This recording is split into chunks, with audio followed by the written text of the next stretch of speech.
Hello and welcome to the unboxing of the Xiaomi beard trimmer. There is some information on the box. For instance, this beard trimmer comes with IPX7 waterproofing, has 40 different length settings, has a battery life of 90 minutes and has self-sharpening blades. Now that's a handful.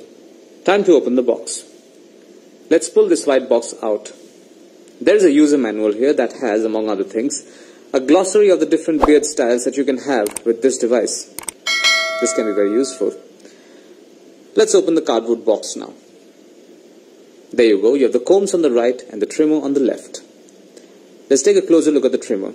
It's quite sleek and beautiful to look at. You will notice the Mi logo right here. This device is pretty much ready to use. This particular trimmer is designed for corded and cordless use. This here is a power button and the dial that controls the length settings. Switch it on and you will notice 3 LED lights turning on. There is one comb already attached to the trimmer. Let's remove that. Now if you look at the trimmer, you will notice the stainless steel blades. The Mi beard trimmer boasts of self-sharpening blades. This part is also detachable, making it easy to clean. Let's keep the trimmer to the side and see what else is in the box. There is another comb. This one is larger.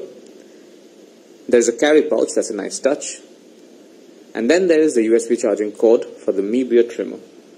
The cloth bag or the carry pouch is a very nice touch indeed, as you can now use this to carry the trimmer and the charger instead of having to carry the box around. Finally, there is a tiny brush that is used to clean the blades and the detachable head. That is all you will find inside this box. Thank you for watching.